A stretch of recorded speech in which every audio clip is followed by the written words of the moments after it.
Hi, and welcome back to Hot Off the Press, the show about new releases and the authors that bring them to you. I am your host, Jim Nettles, and based on the party that's already been going on before we got started, it's gonna be an evening. So let's see who all has come and crashed the party. So, Miss Dorine, it is up for you first. All right. I am Layla Dorine. I write MMM, and a whole bunch more M's you can tack onto that. The book I'll be talking about today is actually Outlaw Redeemed.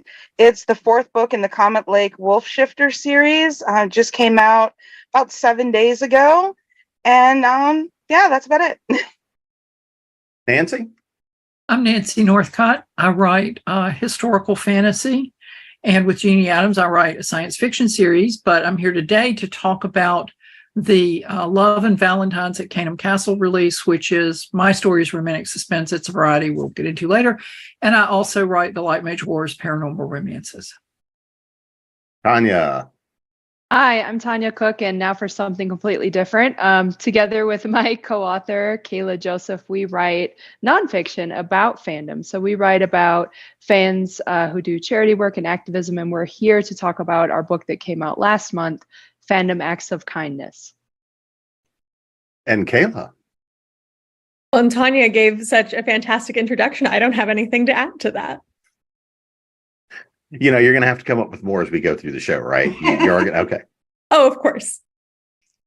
Miss Reyne. Hi, I'm Layla Reyne. I write LGBTQ romance, contemporary and romantic suspense. I'm here today to talk about Blue Plate Special, which was a foodie romance that I released at the end of last month. And Elle Marie. Hi, I'm Elle Marie Wood. I'm a psychological horror author, and I'm here to talk today about my novella short story combination that's coming out in about a week. It's pretty scary. Scary stuff. So let's dive in a little bit about all the works you guys have brought to the table. Let's sort of start with this idea because of what's the world we're stepping into, kind of what's the setup and the premise for the book. What are people, what can people generally expect out of what they're going to get? So Layla, you're up first, Miss Dorine. Okay. Well, with my wolves, I wanted to do something a little different. So humans in that world are actually wolves that lost the ability to shift. And I really don't deal a lot with humans yet in that world. I focus right into the wolf pack on Comet Lake. And this being book 4, they've had some problems with another group of wolves that's trying to invade their pack land. They've got the main couple is really just coming together at the start of the book, and there's kind of everybody's a third in that series. So they're all triad relationships. They're all it's a very close-knit pack, and a lot of wolves have been trying to join that pack just because they are they really believe in the barter system. They don't do a lot on human money. They make sure that their elders are always fed. They make sure that homes are maintained, and security for the pack is very important. Hunting for the pack is very important, and everybody is provided for, really. I mean, they even have a wolf version of Meals on Wheels. So it's just been a fun little world to write. They've got their issues and they've got their secrets, but I love seeing the characters come together and really work together, even when one of them screws up. And since it is book 4, do you want to talk a little bit about just kind of the general universe that everybody's walking into? Sure. Goodness, it was a completely accident that it became a series. It was supposed to be one and done. There was a little character at the end of the second book that didn't like how he was portrayed, which spawned the second book. But it really, they've built their own community. They're in a very heavily wooded area. It's far removed from people. And I mean, they've got their little main street. They've got their shops. They've got, they've even got their little version of Spencer's Gifts, on Packland. They've got a little meat market and things like that, where they've got a doctor and they've got a library and even a school for their, kids. And really anybody who wants to live in harmony there is welcome, except bears right now. They're having an issue. They're having a serious issue with bear shifters. But they've got owls floating around. their security for that is mostly members of a motorcycle club that is all shapeshifters. And they even have produced a rock band of their own, which is 3 wolves, a bear, and an owl. It's just been so much fun to play with their world and see who pops up. And I really want to ask about the Cub Scout pack, but I won't. Nancy, how about you? Well, this is set in contemporary world, and it's a shared world of an English castle turned hotel and the town and the surrounding area, which includes another smaller town, an ancient forest, and a hill fort. And so there are 7 of us in the group who write these anthologies. And so 2 of us came up with the castle and the town. And then we said, okay, what do you need for your stories? And then we modified so that everybody would have what they needed. And there's been a little of nipping and tucking and changing here and there, but the castle turned hotel is the centerpiece of all of it. And so we have had ordinary contemporary romance. We've had male-male contemporary romance, male-male contemporary romance with magic, paranormal romance, romantic suspense, and I'm sure I'm leaving out something. But this latest anthology has 1 contemporary romance, 1 male-male paranormal, 2 romantic suspense, and 1 paranormal with Greek gods. And so we've just kind of adapted the world as we've gone along within certain parameters. You know, Jeannie Adams created the Earl of Canham, and he makes appearances in every anthology. So if anybody's using Jeannie's character, they coordinate that with her to be sure it's not inconsistent with her view of the character, and that it doesn't mess up what she might be planning to do with that character in a given story. So we just kind of work together on adapting for each one. As you can see, this is the 4th one. We did the first one, Christmas at Canham Castle. It's the only one all 7 of us are in. And we thought, well, we'll just do this and see how it works out. And we liked it. So now we're up to 4. So Tanya, Kaela, let's talk a little bit about the setup for the book you guys are bringing, which is, of course, nonfiction. So Yeah, thank you. I might let Kaela take this one so I don't talk too much. Yeah. So I think what we didn't mention earlier is that Tanya and I are social scientists. So I'm a psychologist, Tanya is a sociologist, and we came together around this project about 6 or 7 years ago. We often blame the actor Misha Collins for our getting together and writing this book because he happened to tweet about the very beginnings of this project that Tanya was already working on. I came across that tweet and said, hey, would love to partner with you on this. This is research I'm trying to get into myself. And the rest is kind of history from there. So we did a ton of interviews with fans, and we initially set out to find out why fans engage in activism and charity, which we include as a type of activism. And then when we started presenting it at Comic-Cons and professional conventions, people kept telling us, well, this is fantastic. We love this. How do we do it, though? So this book is a how do we do it? This is how you do it. Anyway, yeah. So I don't know. I was like, that's all I got for that one. The disco ball was spinning before we came in. So anything else you guys want to kind of start in on about that before we dive into the kind of some of the detail of it next round? I will just add that Loki says hi, my cat, and that this is set in our world, but it's also, we're going to take you on this sort of hero's journey to how to be involved in activism and charity work. So you can start as a newbie, or if you are a seasoned fan activist or someone who does a lot of charity work and volunteerism, you'll still get something out of this. And there's lots of super fun little side questy references to other fandoms throughout. Well, I'd just like to say hi to Loki, and Thor says hi too. Oh, hey, Thor. Thor. So Miss Reyne, walk us through your world of what you're bringing this time. Yeah, so like I said, I primarily write romantic suspense, but every now and then I need a palate cleanser. I need to not plot constantly. And so that's where the foodie romance comes in for me because I am a foodie. And so I just love like taking a little break and writing these books, a little more character focused, more, I get to describe the food on the plate and things like that as opposed to they just ate and then they ran. So I really like these. Blue Plate Special is the second novella in the Table for Two series. It's really kind of book 3 in the foodie world. Dine With Me is first, and then The Last Drop is the first in this novella series. And this one, Blue Plate Special, picks up in Hanover, North Carolina, which is a fictional version of Southport and Oak Island, if anyone's familiar with that. That has popped up also in a couple of my other books. I kind of like to just, it's all in the same world, even some of the suspense stuff.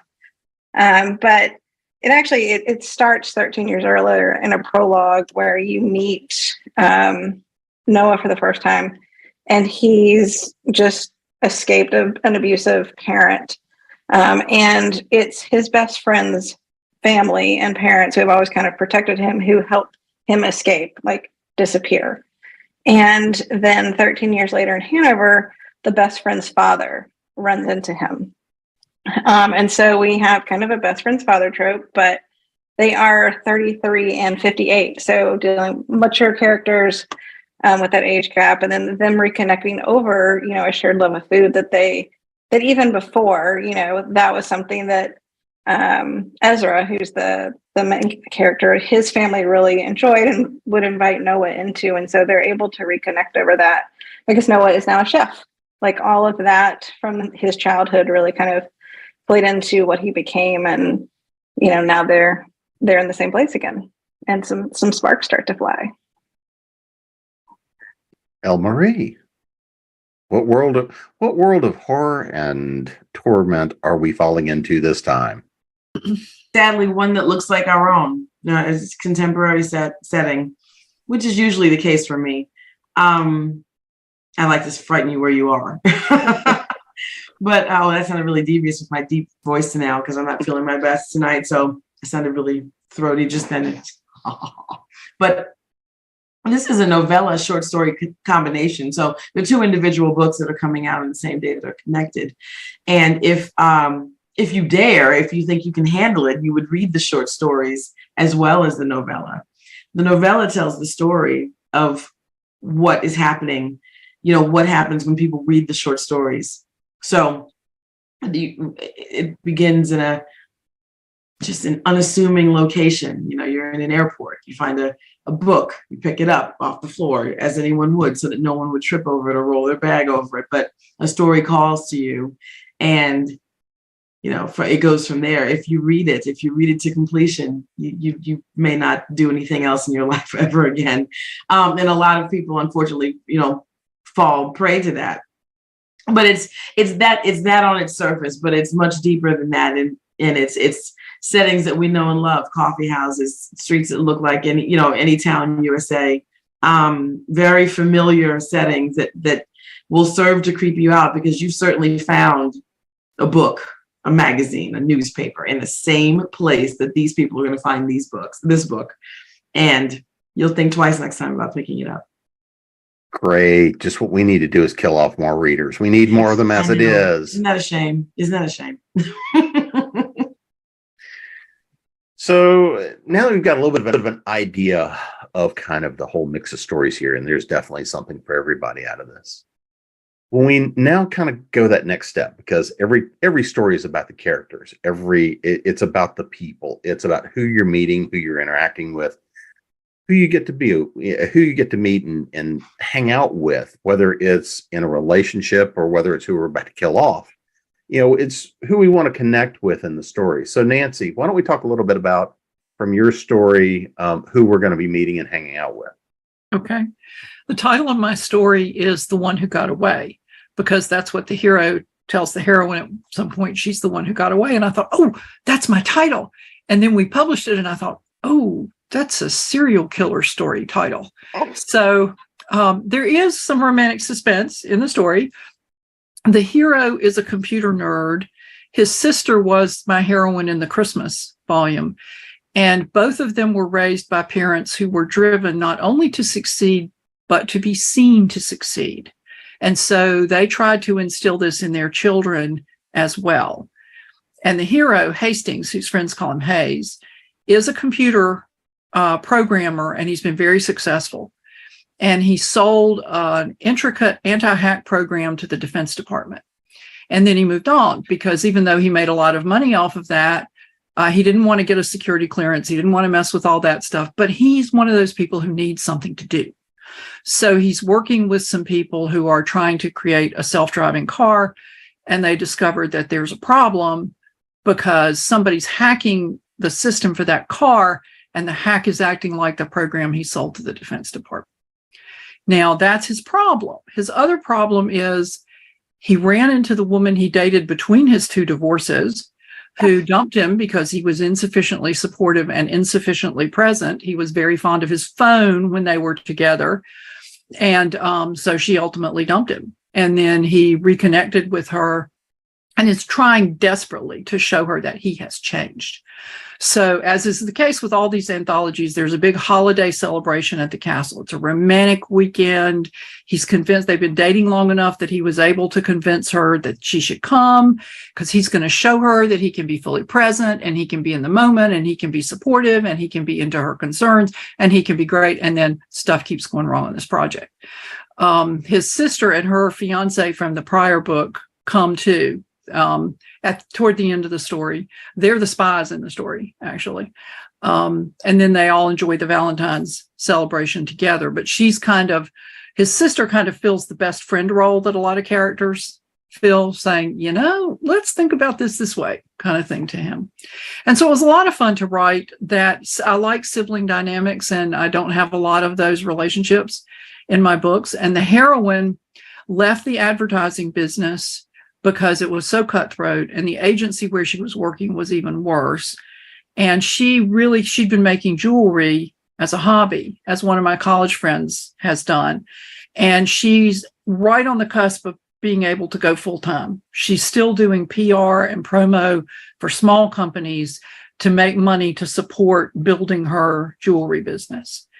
And so she meets a couple at the castle who he knew might be there, but he didn't mention it because he didn't want to make it sound in any way, shape, or form like he was trying to bribe her to come to the weekend. And so that's kind of her subplot and her goals and interests, because she wants to give her parents the honeymoon they never had. And they did so much for her. She wants to put aside some money for them because they're getting older and they're not doing well. And she needs this business to be successful so she can do those things. So it's a second chance at love story. In a way, it's a redemption story for Hayes, who has to get his head in the right place in order to get his happily ever after. And those are the two themes. And that's basically what happens in the story and who they are. So Tanya, Kaela, you guys have pulled together a lot of people's stories and a lot of what they were able to do. Now, one of the things that I really love about the idea of this book is what fandom has meant for a lot of communities. And I don't think a lot of people really realized how much it meant until conventions were taken away. Until so many things were pushed offline, because there are a lot of communities, because again, a lot of us do a lot of conventions together, and seeing groups of people in communities and societies that work together around things they love, things they're passionate about, it is an amazing thing to watch. And so the idea of being able to create movements out of that kind of a passion and fandom is a fascinating idea to me. So what are some of the kind of the stories and the things that happen that you guys were able to produce out of the research? Yeah, thank you. And we'll be here all day for the rest of this conversation. So everybody get ready. And you make a great point about conventions. This was fascinating to us because, we started getting together and looking at and talking to fans at conventions. And then interestingly, fans were some of the best positioned to handle the switch to online interaction and online community building in spaces, because we'd already been doing that. So so many wonderful stories. I'll mention one for right now. So the characters in our book are you, the reader, and other fans, right? And then some of our faves that we see in a media, like, you know, the Avengers show up, Frodo and his buddies show up, right, at some point. But the story I'll tell right now, and I'll let Kaela add as well, is about a fan named Lauren. That ended up giving found someone who needed a kidney through the Supernatural fandom. She's a Supernatural fan. This other person was a Supernatural fan. Somehow this young man tweeted and got the attention of somebody with a fairly major platform on Twitter, and that got shared. And Lauren responded to his call for help and went through the testing, flew from where she lived all the way to New York. And this is not, you don't just like, it's not like giving blood, right? I mean, there's this huge process of donating a kidney. Ended up being a match, donated a kidney to this young man, and he has a congenital issue, so he will likely need another kidney in his lifetime. But her gift is going to give him another 10 to 20 years of life. I mean, talk about amazing. And what we learned in this is she's not the only person through fandom that has donated an organ to someone. In the Star Wars fandom, there's been another case like this. And then super fun fact, we got to meet her in person, sans one kidney, last month at the Supernatural convention in Vegas. And she came up and said, "I'm in your book." She had been glancing through it and found her name and said, "I'm that person." And I was like, "Oh my gosh, let me give you one." I mean, it's not the best trade. You gave a kidney, I give you a book, but thank you for, And so it was so wonderful to get to meet her after I'd spent a lot of time digging into that story. And that's just one of, several. Maybe I'll let Kaela add a little bit too. Well, and what I like to add is if you can't give a kidney, because we can't all give kidneys, we also encountered a lot of fans who were able to do things in their own communities, who were able to do everything from starting an organization to just starting a petition. And so a lot of what we walk folks through in the book is how can you do these really big things through fandom, like donating parts of your body? And how can you do things that actually don't really take that much effort, but can have a really big impact if lots of people are doing them collectively? So, Layla, how can you follow that one up? Who are we going to be hanging out with in your world? Well, in this book, it is. Sorry, Layla Reyne. Oh. I won't screw that up all night. Layla, go ahead. Layla, go ahead. You already started. Go for it. Okay. Yeah, but go ahead. This book, it's going to be Onyx and Emery for the most part. Tobias is there, but he's in jail. He gets himself into some trouble early in the book. He pretty much gives information to a different group on how to get onto Pac land. And what he's trying to do is he's really just trying to get them to take Emery away. In the previous book, Emery made some mistakes. He really didn't. In this world, they get mating marks. So like, it's almost like a tattoo will appear, just the first beginnings of it when you meet your mate. And then the longer you're together and the more you work on it, if you choose to work on it, more colors appear and more lines appear. And so you can always tell the groups that have been together for a long time, the trios that have really put the work in, they'll have big, beautiful, full tattoos covering almost the whole arm. And, Tobias and Emery meet under not the greatest circumstances.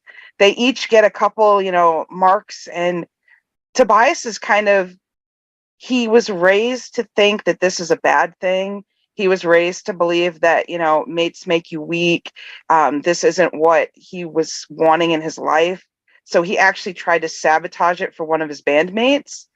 And it happened to be the mate of Tobias's best friend. So Tobias is very upset with him about it. Tobias knows that Emery is his mate. Emery does not know that Tobias is his. So he's basically devised a plan where he is spray painting messages in the snow on, what is pretty much the the main town square. He's spray painting messages. He's even drawn the lines, and he's trying to get the attention of his mate to get them to meet with him. And instead, Tobias has pretty much figured out who he really is, that he used to be part of this outlaw group that was trying to destroy this group of bears. And he pretty much outs him that this is where the guy is that they're looking for, and this is how you get here, and please come take him away, because he doesn't want to deal with them. And it ends up being this giant mess. He ends up getting jailed for it. Emery ends up getting hurt in the process. And one of the wolves from the previous book, Zane, also ends up kind of getting hurt in the process. And his father's one of the council wolves on the High Council. So that really does not go well for Tobias at all. But it was a great lead-in story to the next book, which is going to be coming out in about 2 months, because it really gave a chance to show the different politics of the wolves, that you have groups like the Swamp Wolves that are all about which families can amass the most money and power, and having just this social system that's very divided. And, other places where they are literally involved in trafficking different exotic shifters for money. I have to tell you, the first thought I had talking about the pack and marking his territory was not spray paint. Just got to get that out there. So, Miss Reyne, please save me from myself before I make another comment. Yeah, no worries. So, as I mentioned, we have Noah in this, he's 33. He's a farm-to-table chef. Really kind of loves the comfort food, and it's been a comfort for him because he's been on the run basically for 13 years. He'll stay somewhere for a few years and then move on because he does not want his father to find him. He also, more precisely, does not want his father to find or to retaliate against his best friend's family for helping him leave. And so, but he's wound up in Hanover, has stayed there for a while because he's pretty comfortable. And then Ezra shows up. Ezra is his best friend's father, who at this point is 58. And he is a retired venture capitalist who is doing basically a sabbatical. Hanover is kind of a college town. Before moving out to the West Coast to join his son in kind of a hospitality empire. His son has a few restaurants. They're part of the restaurants that show up in this whole world. And then they're opening a vineyard with a restaurant as well out there. And so, so that's who we're working with. It's a really fun, the Rosens are a fun family because they're quite unconventional. He is recently divorced, but best friends with his ex-wife still. So they were together for most of their lives. They're tight, love their kids, love their grandkids. And then you kind of see the whole family. You'll see more and more of them as the world builds out. So that's who we've got here. And then a whole host of, it's a small town. So you've got kind of your small town characters too, which are always fun to play with. So who is your favorite side character in the small town? I love Abe. So Abel showed up in What We May Be. He's the former police chief, but he's just like the town grandpa, right? He's also, he's one of Ezra's college roommates. And so he knew him, and he's kind of the town grandpa and What We May Be. He's still the chief then. But what's really cool is he, in that book, it's off page, but ends up kind of keeping a secret relationship with one of his niece's best friends. And so he's kind of been through this before and how to deal with these issues. The age gap's not really that much of a focus, but just how do you completely view this person now in the present day? And so, to see them in this book, super happy, him and Rachel, it's just oh. And then he's just, he's doing his grandfather thing, playing matchmaker. That's what he does. So it's pretty fun. All right, El Marie. Who are we going to go? Who are we going to go spend time with in the book? Since there's a couple of them there, who are we going to go kill off? You had the right phrase the first time. Yeah, no, this is what's interesting about this one, which is different from anything I've written before, is that it's more like an anthology movie feel. So if you remember like a creep show and you've got this story happens and then that's it. And then you've got this story that ties everything together, but the focus are all the individual. And that's what these books are like. I mean, the Tales of Time, which is the short story collection, that's the short story collection in and of itself. And it's what it is. It's just a collection of short stories, right? But the novella is the theme that runs between them.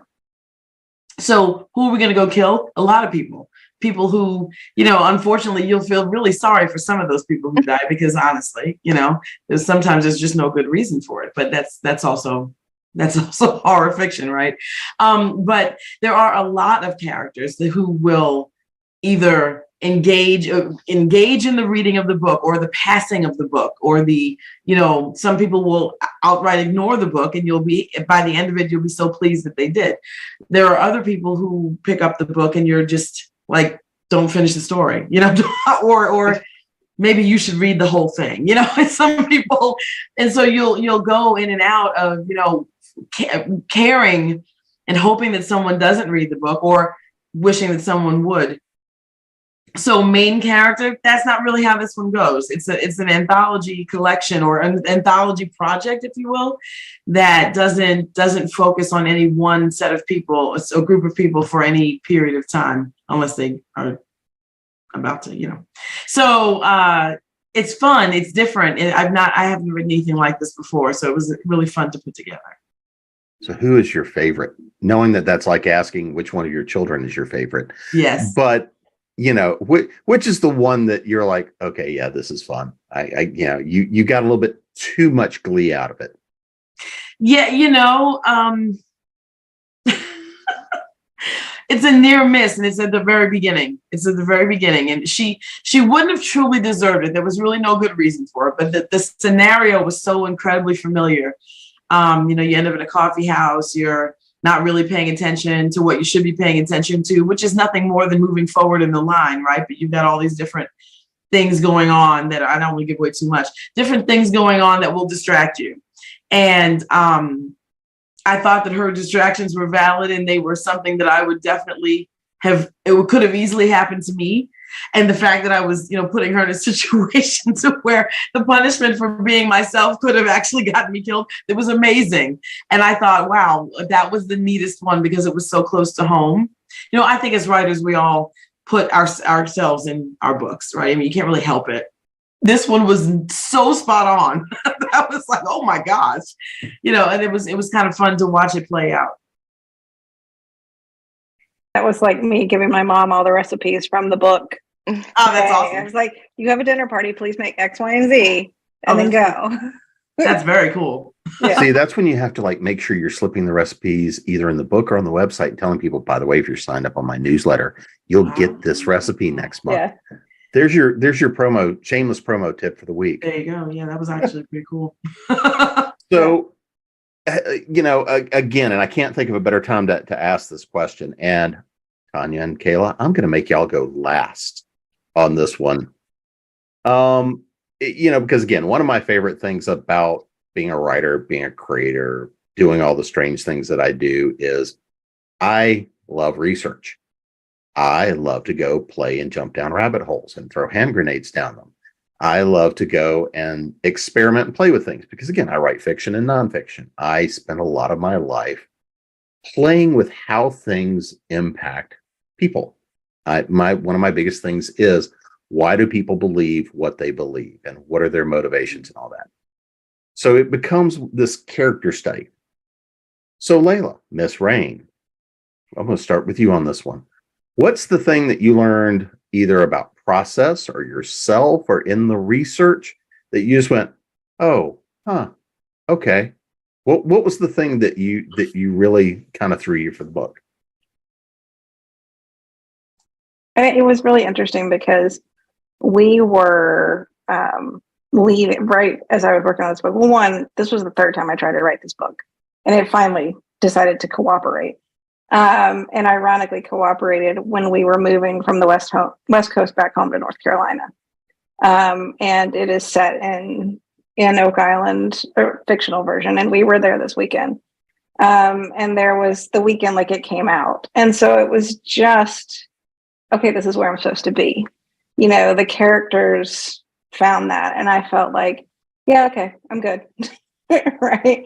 And part of that is food too, right? Like going to my favorite places, eating my favorite food, all those things that are comforting. And having that again, I mean, I loved my 15 years in California. I wouldn't trade it for the world, but the timing of this was just more than a coincidence, it seemed like. So of when it dropped and everything that was happening. So Sometimes synchronicity, timing is Yep. everything. Yep. El Marie, which rabbit hole did you? Which rabbit hole did you throw a character down? It was funny because, I think that, and any adult at some point wears so many different hats, they've tried different things, whether it's food or, clothing style, or, just whatever it is really. And I enjoyed playing with the idea of different home-based businesses, but not as of today. I'm talking about the I don't want to call them the traveling salesman businesses, but like the home-based businesses, like I'm drawing a blank at some 31 and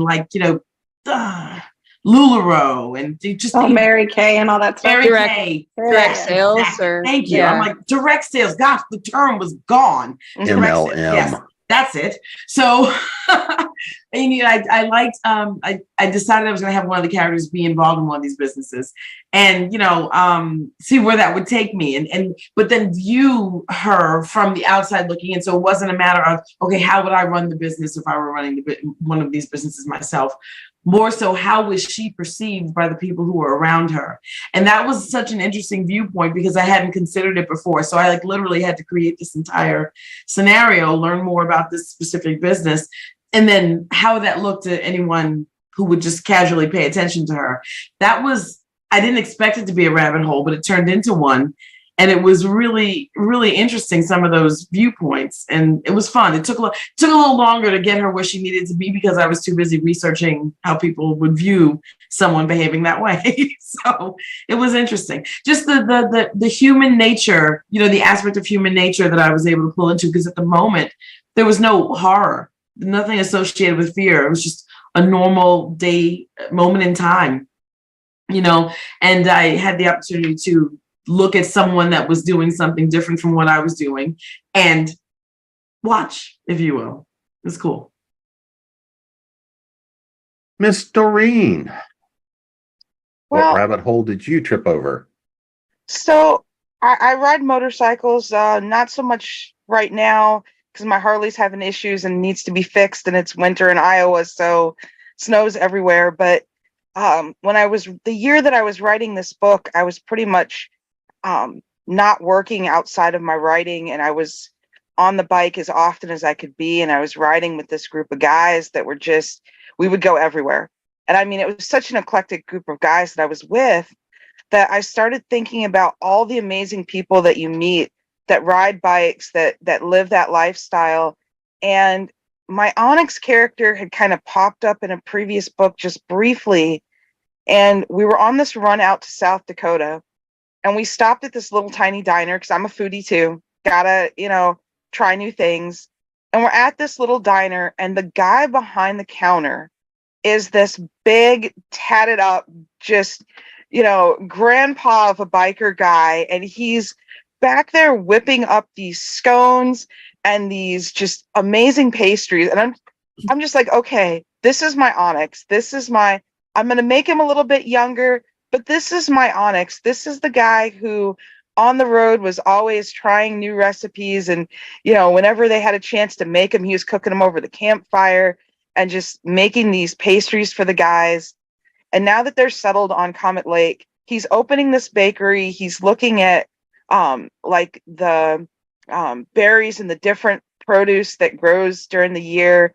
And he's got seasonal recipes. And it was a lot of fun discovering what season things grow in that part of the world, and creating these menus and trying to figure out, how he was going to pull these things together. But just it all really started with this strawberry hot pepper jelly, strawberry, it's like thin sliced strawberries, spinach, and then this thick slice of turkey all in a panini. And this is what he served us up at this little roadside diner. And I was a little skeptical at first, but after I had it, I was like, oh my God, the things you can do with pepper jelly, the things you can do with fruit and savory stuff. And this is what Onyx is going to be doing. So lots of food sampling happened and lots of learning how to create menus happened.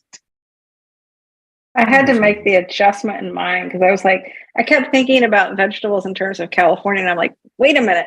I have to look at what the produce is growing there.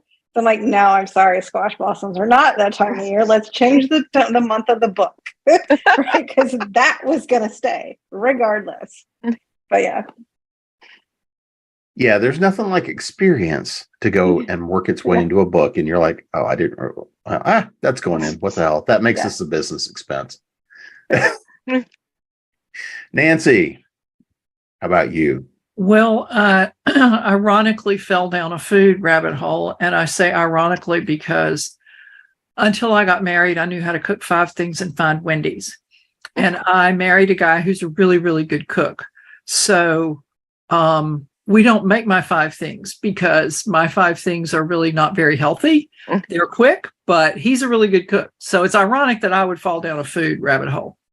But we were talking about the menu for the Valentine's dance at the end of the it's pretty much at the end of everybody's story, but that's the big event of the weekend in the anthology.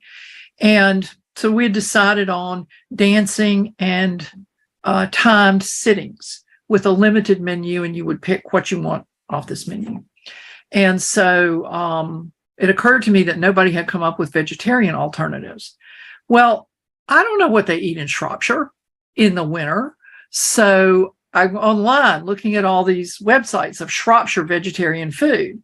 And finally, I just said, you have to stop. This is a throwaway line. This is not a thing. So I managed to stop that. But then the tea room in the castle has what they call a tea experience. 3 different types of tea, each with accompanying pastries and little sandwiches. And now, if I could go have high tea somewhere, I would eat until I had to be rolled out of the building. So looking at all these menus for high tea and these kinds of tea and what you would serve especially well with these kinds of tea, I must have spent an hour looking at tea and food for one scene. Each one of those is like a very short paragraph, but I spent an hour because I was thinking, man, I'd like to go and have that. Wow, that sounds great. I wonder if I could, I have made scones. In my opinion, they're not as good as the scones that you get in the land scones come from, but they were okay. But I just thought it's so much work to recreate all that stuff. And I wish there was somewhere here that I could go and people would just bring that to me and I could eat it. But unfortunately, I don't know of any such place. So that was the food rabbit hole. Yeah, there are definitely some worse rabbit holes you could have fallen down. Never mind. So, Tanya, for you, because this is a multi-year project, what's the big rabbit hole you fell down? What's the big thing you discovered out of all this without giving away the punchline of the book? Yeah, my goodness, that's tough because for us, I think the entire thing is just diving deep into various topics. And I will give an example though. I wish it were about food. But I spent a fuck ton of time making an alignment chart with characters. There it is. Anyway, for those playing at home, bingo. I must have spent like 6 hours. No, that's too much. But 4 hours just looking at this alignment chart and trying to figure out where the characters from Game of Thrones would go on like your chaotic neutral, chaotic good, and then also the Batman characters. And I don't know why it just took me forever and I enjoyed it. But it was like, I realized I was sitting there going, this is way too much detail. Nobody's really going to question it. But I thought I was immediately going to get calls from nerds like, you can't put that person in that square. you bad nerd, like fake fan, like, so I was already like you do, having gone through grad school, which is like a gauntlet of people doing that to you for 2-3 years or something. I was like ready to defend my sorting positions of things. That, and then just with a book like this, I felt like there's always more I could add. So I think for us, it was like knowing when to limit or what to cut out. So there's a lot that ended up like going somewhere else for the next book or for another story or something like that. But that's, you really, if you didn't have, and I do have obsessive compulsive disorder, I don't say that lightly, like I legit have it. So sometimes you just be like spiraling and go, okay, we have to now put this over here and do something else. Yeah. Kaela. So Yeah, it looks like you're center square, and you've got to bring in what's the big point. Oh, No pressure. No pressure. Yeah. What? This is the big point. I mean, I think the big point is that we can do a lot of amazing things as a collective. I think one of the things that's been really exciting hearing some of the other authors is how they've also collaborated with other people. It's a big thing that our book is about, is that, we talk about taking folks on the hero's journey, but the hero's journey is not a journey that is done in isolation. It is a journey where you pull in lots of different people. We talk about the importance of self-care and how part of self-care is being able to be involved in teams and taking a back seat when you need to, taking a front seat when you need to. And so I think the big picture is just that there's an enormous amount of good that can be done. And hopefully our book helps with that. I'll add that the only thing that really has ever changed the world is a lot of people getting together who care a whole lot about something and then work to make it happen. So very much so in that way, we hope that fans find inspiration and validation in this book. Well, guys, it sounds like everybody's got a lot of stuff to stack up on that to be read pile. And I want to thank everybody for coming out this evening to have this chat and everybody watching. But before we get out of here, let's make sure everybody knows where to find you guys and, of course, the books. So, Miss Dorine, you are up first. Websites, social media, and, of course, let's remind everybody of the book. Well, the book is Outlaw Redeemed, and it is available on Amazon and in KU. And I'm pretty much all over social media, Facebook, Instagram. I'm launching a new newsletter in about 3 days. We've got a blog that's called Rainbow Lyrics and Mellow Mushrooms. Google my name, you will find me online. Nancy? My website is nancynorthcott.com. I'm probably most active in social media on Twitter, which is probably not entirely healthy, but you can find me there where I'm at Nancy Northcott.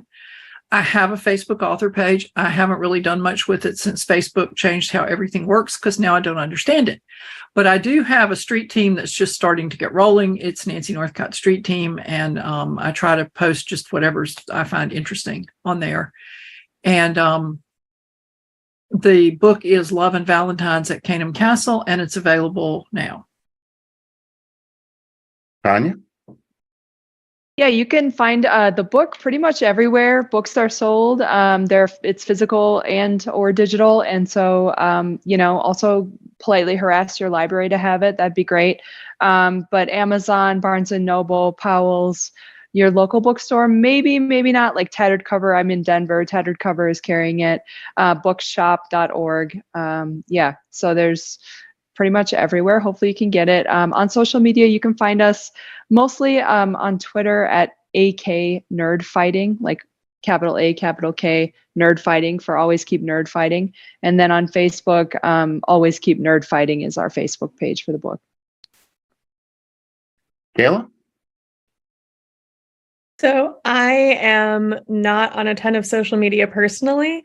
So all of the places that Tanya named is where you can also find me. Also, there are some local bookstores. So I know in California, for example, Books Inc. and Kelper's Books are some of the local bookstores carrying it. Miss Reyne? Yep. So I'm online at www.laylareyne.com. All the socials at Layla Reyne. Probably most active in my Facebook group, Layla's Lushes, and on Instagram, where there's lots of food pictures. No one is surprised. And the book is Blue Plate Special, out now. It's wide, so all vendors in ebook, working on the paperback. So that should be out here shortly as well. And then later this year will be Our Story. So looking forward to it. And Elle Marie. You can find me at elmariewood.com or on Twitter and Facebook at elmariewood. Actually, on Twitter, it's elmariewood1, and Facebook, it's elmariewood.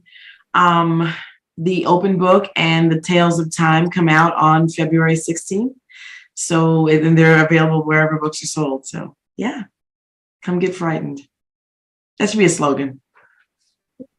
Now you got the tagline for the series, because you'll have to write a whole series of them, right? Wait a minute. No, wait. And I've had. I was just agreeing with you, but I'm like, wait a minute. No, not that one. And I've had the pleasure of being your instigator this evening, Jim Nettles, and you can find me at jamesbnettles.com, authoressentials.net, authoressentialsworkshops.com, the speculativefictionacademy.com, with Elle Marie Wood, because she forgot to promote her own company again. Constantly. Oh my gosh. And of course at creatingpros.com, and last but not least, of course, here at ConTinual. And go stack up those to be read piles. We'll see you again next time.